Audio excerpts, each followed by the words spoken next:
Ahora, me llama la atención, hablamos de terrorismo y cuando hablamos de terrorismo tenemos que hablar de financiamiento, tenemos que hablar de cómo se financia el terrorismo. E indefectiblemente vemos cómo el capitalismo, parece que fuera de extrema izquierda cuando digo esto, pero la verdad que se deja en evidencia cómo el capitalismo y el capitalismo financiero vernáculo es de alguna manera en que el que deja que estos estamentos contestatarios del mismo sistema operen en el sistema y gracias al sistema. Pablo Piacenza, como dije anteriormente, trabajaste en sistema financiero. Decime cómo se cuela el terrorismo. Bueno, es muy fácil, o sea, vos lo decías recién, el sistema financiero internacional para desarrollar, digamos, este periodo del capitalismo con hegemonía del capital financiero, desarrolló mecanismos y dispositivos a nivel internacional que fueron generando la posibilidad de que el capital fluya de una manera más rápida. Esto tiene que ver con, obviamente, los avances tecnológicos, el avance de la informática, pero también por una cuestión quizás un poco de decoro, también se generó opacidad, digamos, lo que te decía al comienzo. Y la mayoría del capital se mueve por sectores que no delatan la identidad ni del inversor ni de quien hace la cuenta bancaria. Entonces es muy fácil. El secreto bancario. El famoso secreto bancario, está el secreto jurídico bursátil. Vicky recién mencionaba el tema de el vínculo entre las FARC y la venta de tráfico ilícito de estupefacientes. Bueno, es muy sabido que Pablo Emilio Escobar Gaviria tenía una masa ingente de dinero y que estaba vinculada con paraísos fiscales en su momento. De modo que, como vos bien decías, y repito, el sistema ha generado la posibilidad de que estos grupos se puedan financiar. No obstante, como te decía hoy, hay que diferenciar, digamos, esta capacidad de financiamiento que tiene que ver con los movimientos a nivel internacional, los cuales hay actores muy importantes, o sea, porque acá nos estamos olvidando de un actor muy importante que no colabora y es el principal, que es Estados Unidos. Cuando la OCDE quiso generar una ley a nivel internacional, una ley, Organización de Cooperación y Desarrollo Económico, para que se compartan información entre los distintos países sobre este tipo de cuentas un poco raras o sospechosas, Estados Unidos se retrajo. ¿Y por qué? Porque tiene intereses en el medio, digamos, porque también tiene jurisdicciones, las famosas jurisdicciones no cooperantes al interior de Estados Unidos. ¿Qué hacen esas jurisdicciones? Esas jurisdicciones son las que, como Nevada, como Delaware, como Dakota, que ofrecen posibilidades ventajosas para que se radiquen los capitales, que no es otra cosa que un paraíso fiscal, y desde allí se pueden mover sin ningún tipo de control. O sea, ¿qué te ofrece un paraíso fiscal además de esto que yo te decía del secreto bancario, el secreto jurídico bursátil? Bueno, la posibilidad de que una vez que se radica el capital allí se pueda mover hacia otros lugares sin ningún tipo de control, o sea, la famosa triangulación. Y esto hace que no haya ningún tipo de control o de radar, y beneficia a los grupos terroristas. Cuando hoy te mencionaba la manera de financiarse de ISIS, por ejemplo, otra cosa que se analiza o que se estudia es que las operaciones que hacen para financiar el terrorismo son mínimas, entonces son indetectables. Cada operación o cada actividad de flujo bancario son pequeñas, entonces no se puede detectar una gran suma de dinero y no se sabe bien a ciencia cierta si va a parar o no a este tipo de grupos. Otra cosa que mencionaba Vicky, bueno, por ejemplo, en el caso del talibán en Afganistán, el tráfico de amapolas. O sea, en ese caso sí hay un vínculo directo con la droga.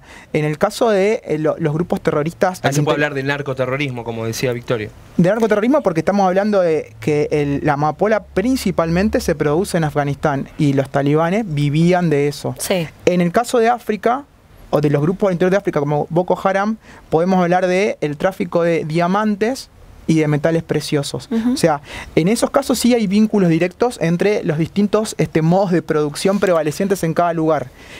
Pero yo remarco la distinción con respecto a ISIS, que es una nueva forma novedosa, distinta, porque en el caso de ISIS es un blanco que se puede identificar, digamos. No es las famosas células terroristas cuando se hablaba de Afganistán, por ejemplo, o de la vinculación de que podían encontrarlo a Bin Laden en Afganistán o en Pakistán.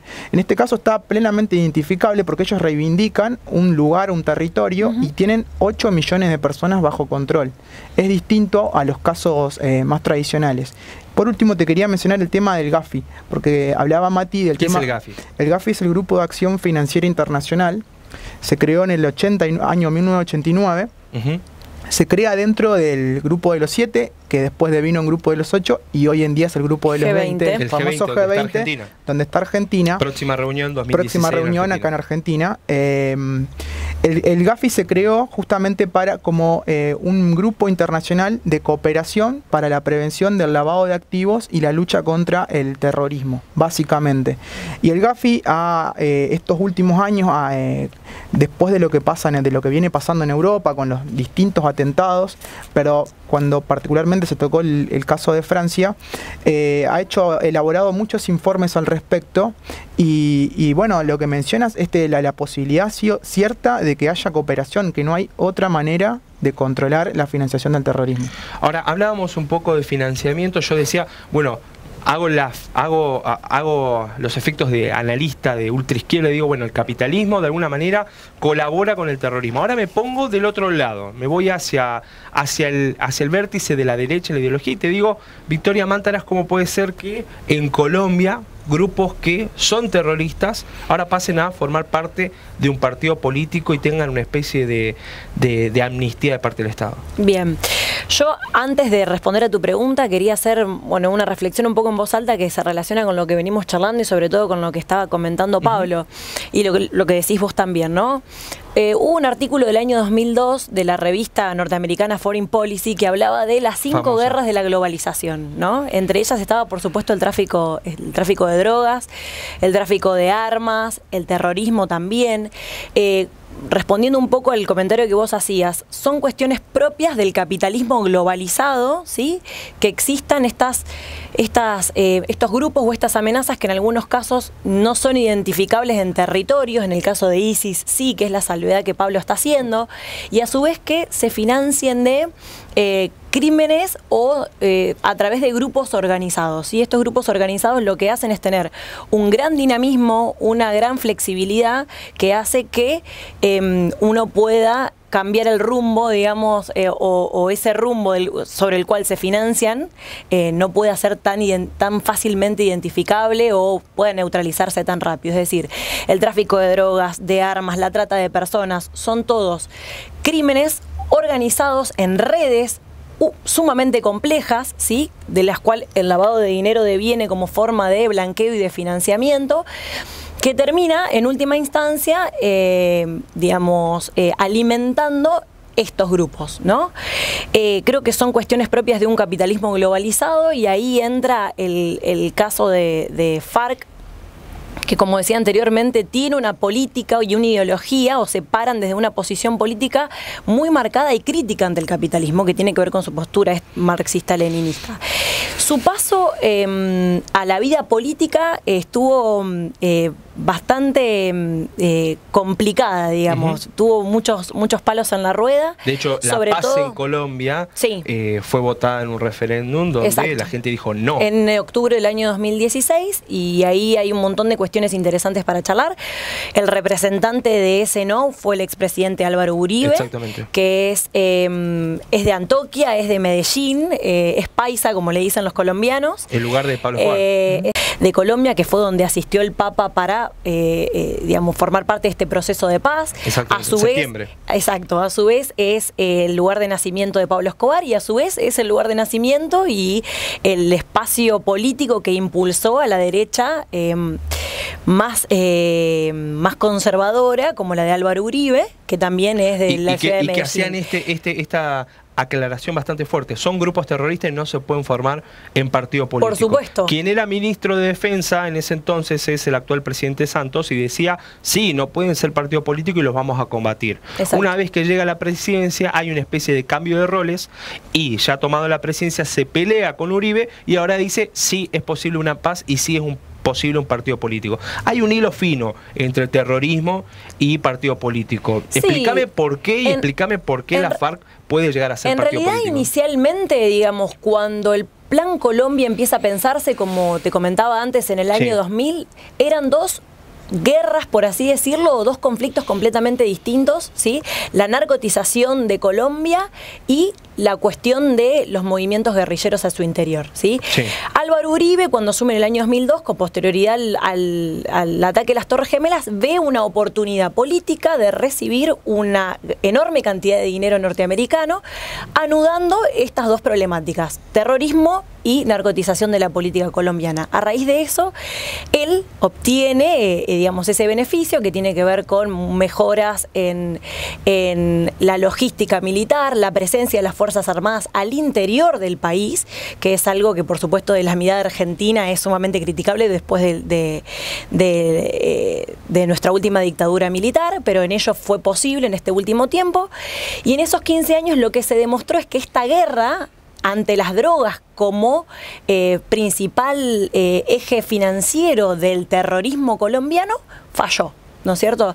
Se quiso desactivar los cultivos con aviaciones de glifosato en las plantaciones de coca, que no tuvo ninguna repercusión. Simplemente para fumigar. Exactamente, que aquí se utiliza para fumigar, allá se utilizó para querer desabastecer, claro, digamos, o los campos de coca en Colombia, que no tuvo ningún efecto, porque por supuesto, en base a lo que charlábamos antes, la flexibilización hace que donde se mató una planta de coca se produce en otra región.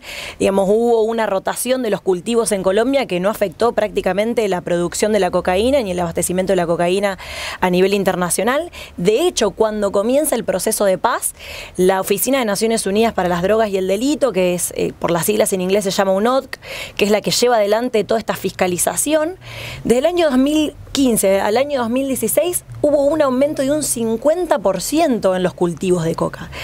Deja, digamos, para mí deja en evidencia que esta guerra que se planteó ante el terrorismo y ante las drogas falló completa y absolutamente. Como consecuencia de eso está la postura, como vos bien decías, del presidente Santos, que reversiona o se para desde otro lugar al que se paraba el expresidente Álvaro Uribe y empieza a pensar la relación con los grupos insurgentes o los movimientos guerrilleros como FARC y Ejército Nacional de Liberación, ya integrados a la vida política colombiana. Hablar de cuál es la repercusión social, hablar de desminar las regiones que estaban minadas, que tuvo consecuencias atroces en la población colombiana, y empezar a hablar del punto más polémico, que es la integración de esos jefes políticos o de esos jefes guerrilleros al interior de la vida política colombiana. ¿Estás de acuerdo?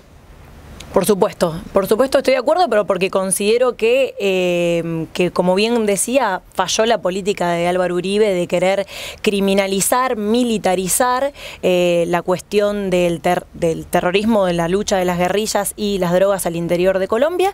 Santos propone otra cosa, como vos bien decías, en octubre del 2016 el plebiscito por el no fue una sorpresa a lo que esperaba la comunidad internacional y también al interior de Colombia, que haya triunfado. El representante de ese no fue Álvaro Uribe, pero lo que el no propuso como reforma, el gobierno colombiano tomó la gran mayoría de los puntos donde se hicieron críticas a ese acuerdo de paz y se elaboró un acuerdo de paz nuevo en noviembre del año 2016 que finalmente terminó incorporando todas esas cuestiones. Victoria Mántaras dice, es posible, en términos abstractos, que un grupo terrorista pueda derivar en partido político. Traslado la pregunta y abro el debate para Pablo Piacenza. Hamas, Hezbollah, para algunos son partidos políticos, para otros son grupos terroristas. ¿Cuál es tu mirada con respecto a esto? Bueno, concuerdo con Vicky, quiero decir primero, sé que es muy complejo en el caso colombiano por la historia, y la complejidad se traslada, vos preguntabas por Hamas en el caso Palestina o por Hezbollah en el caso del Líbano. El problema en estos últimos dos países es la cuestión religiosa que está detrás, digamos. O sea, ¿para vos son partidos o son grupos terroristas? Lo que pasa es que comenzaron siendo grupos terroristas o en la mano armada de determinados países en su momento en la defensa de intereses particulares, y luego para incorporarse políticamente pasó también con Al-Fatah. Para incorporarse políticamente tuvieron que desenmascararse de alguna manera y traducir todo su potencial en potencial político. Yo creo que es muy complejo en cada uno de los casos deberíamos ver y analizar qué es lo que pasa, pero inclusive, por ejemplo, lo que pasa al interior de Palestina, hay problemas entre ellos, digamos, no se ponen de acuerdo a qué sectores representan y qué quieren reivindicar. Hay algunos sectores que son más reacios al trato con Israel o al diálogo, digamos, y otros sectores que no. A mí me cuesta pensar en que sean partidos políticos verdaderamente, en el sentido que nosotros los entendemos en la democracia occidental. ¿Qué pasa?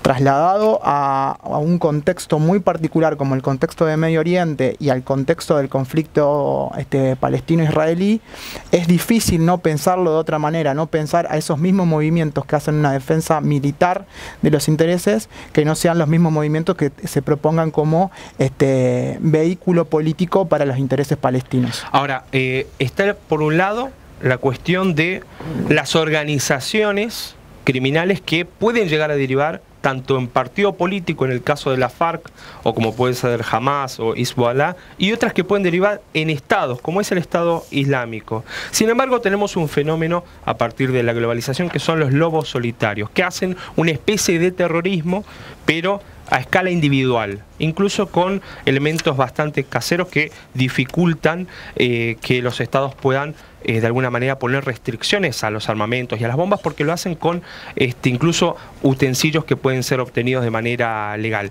La última pregunta va a todo el equipo, tiene que ver con un poco la globalización y este terrorismo individual que aparece. ¿Creen que vino para quedarse o de alguna manera los estados pueden frenar esto que sucede principalmente en Europa? 140 caracteres, empieza Pablo. Empiezo yo, qué difícil, no sé sintetizar. Creo que el resurgimiento de este tipo de cuestiones, de los lobos solitarios en Europa y en Estados Unidos. Y en Estados Unidos revirtió el proceso de globalización, se han cerrado las fronteras, han emergido grupos que reivindican el nacionalismo fuertemente y ha generado un debate muy en boga hoy en día en Europa, que es si se islamizó la radicalidad o se radicalizó el Islam. Victoria. Yo creo que este fenómeno, y para ser también muy concisa, son el último respiro que están dando estos grupos. En realidad ya me parece que no corresponde con una línea orgánica o una bajada de línea orgánica, sino que es hagamos lo que podamos porque estamos desapareciendo, y tiene que ver con las acciones que están sucediendo principalmente en Europa con estas pequeñas células que están llegando para mí al final de su existencia y están haciendo lo que está al alcance de sus circunstancias. Matías, ¿se queda el terrorismo con esta globalización o hay una manera de combatirlo? Un poco coincido también acá con los compañeros que comentaban de que ha cambiado la manera de ejercer el terrorismo, digamos, a nivel global. ¿Nos tenemos que acostumbrar entonces? No digo que nos tenemos que acostumbrar.